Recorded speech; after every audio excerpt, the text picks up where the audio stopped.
The third response is something we can test. It's something that Abdullah couldn't have tested during his time, but it's something that we know is false. Muhammad is asked something that people had observed many times during his time and throughout human history.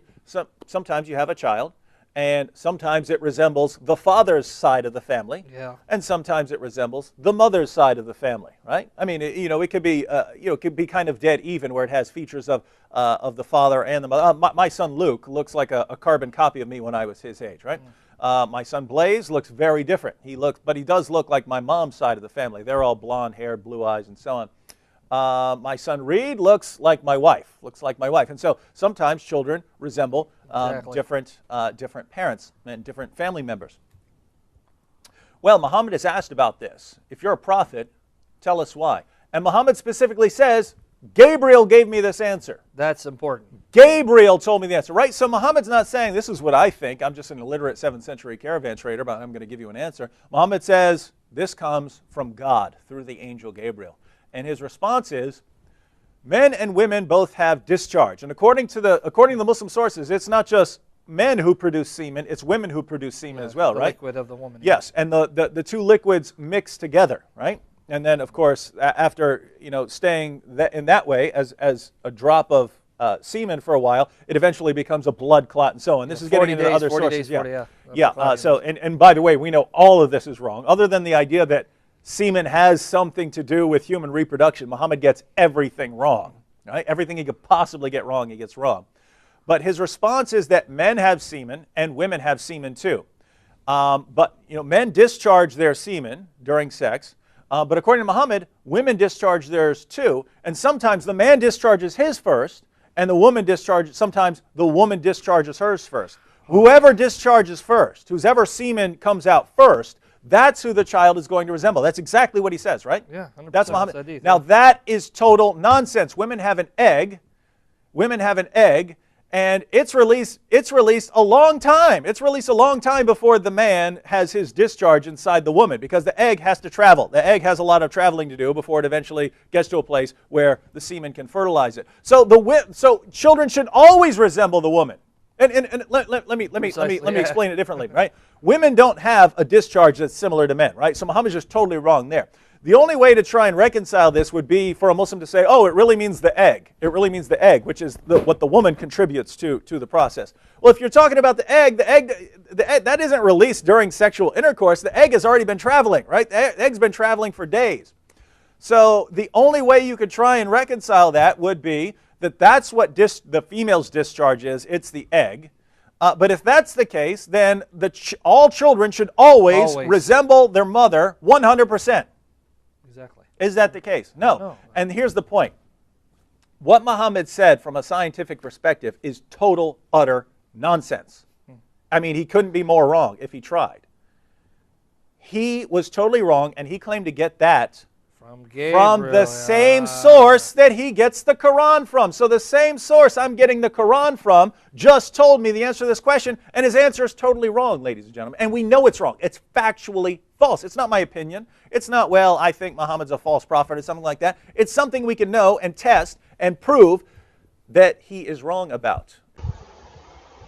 Assalamu alaikum and hello to my non-Muslim viewers. Today I'm going to be talking about refuting that hadith that David Wood cites. Now the hadith David Wood cites, where he says that the Prophet Muhammad made a scientific error, and this scientific error comes from Gabriel, is found in Sahih Bukhari 3938, and the web reference is Sahih Bukhari Volume 5 Hadith. Sahih Bukhari Volume 5 Book 58 Hadith number 275, and the book reference is Sahih Bukhari 3938. So basically, what David Wood is saying is that that the Prophet Muhammad made enormous scientific error or mistake because David Wood's argument is that the Prophet Muhammad said if a woman ejaculates first, then the child will look like the mother, and if the man ejaculates first, then the child will look like the father. And according to David Wood, this is total utter nonsense. Now, first of all, women.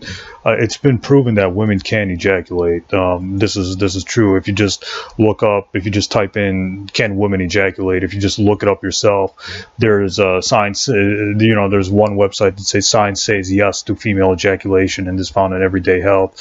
And women can. And there's another article where it says, "Do women ejaculate?" They sure can. So here's how to try to female. Let's see what this says. It says, do women ejaculate? They sure can. So here's how to try female ejaculation for yourself. So, women can ejaculate. This is scientifically, this is a scientifical fact. They can do it before or during. So female ejaculation is like a milky white substance that squirts out of, the vagina before or during orgasm. I can't believe I'm talking. I can't believe I'm talking about this. But anyways, women can ejaculate. And there's, and it can be white or, so the Prophet Muhammad also said that women's ejaculation can be yellow. It can be thin and yellow, and this is found in Sahih Muslim 311. So women can emit fluid, or they emit a thin and yellow fluid, and again, this is found in Sahih Muslim, hadith number 311. So women can ejaculate. Now, this thing about the child resembling the mother, or the father, or the child resembling the father, etc., etc.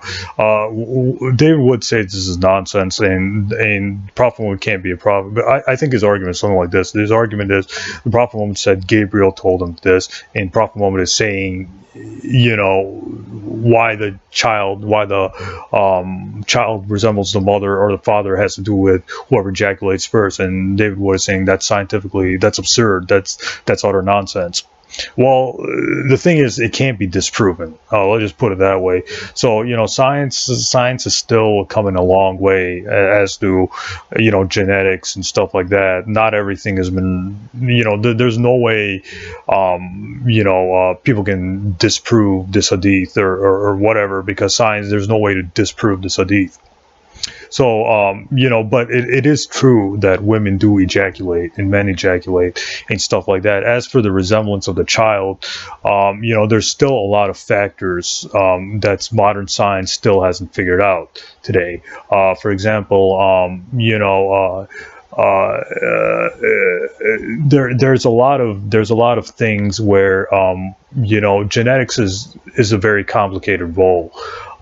You know what I mean? So sometimes you have dominant genes, you have recessive genes, and things like that. So modern medicine is still like ignorant about a lot of factors on how a child resembles its parents.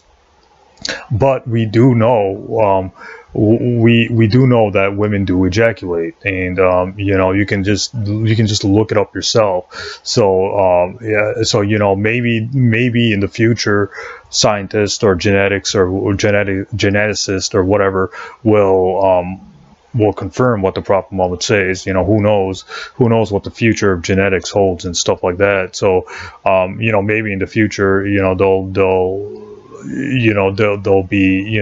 there'll be a way to determine whether maybe in the future geneticists or scientists will confirm the Prophet Muhammad's hadith. Who knows? So there's an unknown variable, or there's unknown. So we really don't know. I mean, modern medicine and modern genetics and stuff like that we're still learning things as we go on and things like that. So who knows? Maybe one day somebody will prove the Prophet Muhammad's hadith and stuff like that. But anyways, this hadith actually proves he's a prophet, because Abdullah ibn Salam said that he's going to ask three things only a prophet can answer. And Abdullah ibn Salam was a Jew. He was a Jew before the Prophet Muhammad. So So he was a Jew who knew the Jewish scriptures and whatever, and things like that. And again, this is found in Sahih Bukhari 3938. So this actually proves that the Prophet Muhammad is a prophet, because Abdullah ibn Salam was so impressed by the Prophet Muhammad's answer that he converted to Islam just like that. So this is found. So maybe the Prophet Muhammad was just maybe the Prophet Muhammad was just confirming what the Jews at the time of the Prophet Muhammad, they weren't like true Semites. They were Arab Jews. So what that means is either Jews came to the Arabian Peninsula and either they intermixed with the Arabs already in the Arabian Peninsula, or the Jews. Or there are some Arabs who converted to Judaism and had like a corrupted form if they had their own Arab version of the Old Testament, or Arab version of the Talmud, or whatever, where they said all these things like why the child resembles the mother, and what is the if you read the entire Hadith in Sahih Bukhari, it says things like what is the food of the people of paradise, and what is the first sign of the hour? The hour means the last day or before the judgment day, and things like that. So maybe these Arab Jews had like their version of the Talmud, or their version of Jewish commentary, like the Midrash and stuff like that. So these Arab Jews wrote down things like why the child would resemble the mother, and the angel Gabriel is telling the Prophet Muhammad what those Arab Jews had in their scripture, and Abdullah Salam knew what those Arab Jews had in their scripture. So the Arab Jews, or what are the Arab Jews? They're not citing. They're not claiming it's from the Old Testament. They're just claiming that these Arab Jews that Abdullah ibn Salam belonged to had their own version of the Talmud, had their own version of the Jewish Midrash, which is a Jewish commentary of the Old Testament and things like that. So they had their own version of Judaism, these Arab Jews. Now, whether these Arab Jews were intermixed with the Jews who came from Palestine, or these Arab Jews converted to, or these Arabs converted to Judaism and made their own Judaism as they went along, it's possible. There's this really good book called Jews of Arabia, where he talks, where the author, I don't remember the author's name right now, but anyways, he talks about who the Jews of Arabia were they, and he talks about it's possible that these were Arab Jew, these were Arabs who converted to Judaism but had their own corrupted, or their own form, their own Arab version of Judaism, and their own Arab version of Jewish texts like the Talmud, the Old Testament, the Jewish commentary, etc., etc. So it's possible that the angel Gabriel was just telling the Prophet Muhammad what was in those Arab Jews' books, and it's not necessarily like a scientifical fact that the Prophet Muhammad was citing, because if you read the book of Genesis and things like that, there are all kinds of scientifically absurd things about genetics and things like that. You just read the Old Testament, you read the book of Genesis, there's all kinds of things where if you go to like a biologist, or if you go to a geneticist and stuff like that, and if you just cite things from the Old Testament, they'll be like laughing at you. They'll be like, this is scientifically absurd. So there's all kinds of strange things in the Old Testament and things like that. So if David Wood wants to be consistent, he has to mock his own scriptures, because according to the Old Testament, there's all kinds of impossible things in there, like which modern day scientists and stuff like that would say is impossible. Like the book of Genesis says there's giants on Earth, and and all these other kinds of like strange things. strange things like there were half angels and half humans on Earth at one point, and things like that, which modern scientists would be like, this is absurd and things like that. So, but anyways, it doesn't look, even if the Prophet Muhammad is saying there's a scientific fact, there's no way to disprove this hadith. But I think what the point of this hadith is that the Prophet Muhammad is just confirming what the Arab Jews had in their scripture, and whether it's scientifically true or not, that's a moot point. The whole point of that hadith was Abdullah ibn Salam wanted to know if Muhammad was a real prophet. So Abdullah ibn Salam knew the Arab Jews' books, he knew their scriptures, he knew the content in there. Now, whether that content was true or not, that's a moot point. You can play that game with the Old Testament too. But anyways, the point was that Abdullah ibn Salam knew what was in the Arab Jews' scripture. So then he went to the Prophet Muhammad, and he said, tell me the 3 things that only a prophet would know, because the Prophet Muhammad didn't have access to these Arab Jews' scriptures. It doesn't look like he did. So, because the Prophet Muhammad was illiterate, according to Sahih Bukhari and things like that, so he couldn't read their scripture. So only Abdullah ibn Salam was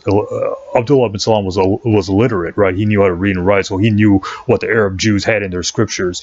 He knew all the stuff they had, why, and it looks like the Arab Jews had a portion in their scripture, whether it's their version of the Talmud or their Jewish commentary or whatever, where it says that why the child resembles the mother. Now, whether it's scientifically true or not, that's a moot point. It doesn't matter. The whole point of that hadith is that the Prophet Muhammad got the information about what those Arab Jews had by the angel Gabriel. The point of that hadith is not, that's a scientific fact that, if a woman ejaculates first, the child will look like a man, will look like the mother, or if the man ejaculates first, the son or the child will look like the father. That's not the point of that hadith. That hadith isn't, a scientific fact. The point of that hadith is that the Prophet Muhammad is confirming, or he's telling Abdullah ibn Salam what was in the Arab Jews' scripture. Now, whether what was in the Arab Jews' scripture was true or not, that's a moot point. It doesn't matter. The whole point of that hadith is the Prophet Muhammad was truthful, because Abdullah ibn Salam told him, wanted to test the Prophet, and the Prophet Muhammad passed that test because Angel Gabriel told the Prophet Muhammad what was in the Arab Jews' scripture that Abdullah ibn Salam knew. So that's the whole point of the hadith. The whole point of the hadith is that the Prophet Muhammad just confirmed, or he just repeated what Abdullah ibn Salam knew, and Abdullah ibn Salam knew it because he was literate. He knew the Arab Jews scripture, but the Prophet Muhammad didn't know the Arab Jewish scripture because he was illiterate, or he didn't have access to it. And Abdullah ibn Salam knew that, so he wanted to test the Prophet Muhammad. So I think that's the point of that hadith. That hadith is not citing some kind of scientific fact or anything like that. As for the hadith in Sahih Muslim, where it says that women's ejaculation is thin and yellow, and the resemblance comes from one whose genes prevail or dominate. And that's found in Sahih Muslim, hadith number 311. Well, again, women can ejaculate. That's you can look it up yourself. As for why the child, there's something called there's a liquid called Goisin flekor. I think that's what it's called, where women have that discharge in them. They have some kind of liquid coming out of them. So maybe the Prophet Muhammad was talking about that. But again, there's no way to disprove this hadith, but because genetics has a long way to go, or it's possible that the Prophet Muhammad was just repeating whatever he heard from the Arabs at his time. It doesn't look like that hadith from Sahih Muslim is it doesn't look like it's a divine revelation or it's a revelation from Allah or anything like that. It looks like the Prophet Muhammad just repeating whatever he heard at that time. Now, Arabs had all kinds of, scientifically true and scientifically absurd things going around at their time, just like the Greeks and Romans had correct things about modern science and scientifically absurd things in their books, the Greco-Roman scientific books and stuff like that, and pre-Islamic Greco-Roman scientific works. And the Arabs too had their own beliefs about why children resemble their parents and things like that. And the Prophet Muhammad again was a product of his time, so maybe he was just repeating what Arabs were saying. It doesn't look like it doesn't, from that hadith in Sahih Muslim, found in Sahih Muslim 311, it doesn't look like the Prophet Muhammad is repeating what Angel Gabriel told him or what Allah told him about why children resemble the parents or things like that. It could be he's just repeating whatever he's hearing from other Arabs at his time and things like that. Who knows? Where there's a hadith where the Prophet Muhammad said he distinguished between divine revelation and his own opinion and things like that. So sometimes the Prophet Muhammad would just repeat whatever people were saying at his time and stuff like that. We have to remember the Prophet Muhammad was a product of his time, so not everything he says is going to be divine revelation and things like that. So we have to keep that in mind. So maybe that's it. But anyways, even if there's a hadith saying, yeah, this is divine revelation from Gabriel, from Allah and stuff like that, that if women ejaculate first, the child will resemble the mother, and if man ejaculates first, the child will resemble the father. There's no way to disprove this. And who knows, maybe in the future genetics will prove what the Prophet Muhammad is saying. Who knows? So but it doesn't look like there's an error here, and that's just my 2 cents. So David Wood can't disprove this hadith. That's all I'm saying here. So that's it. Salam.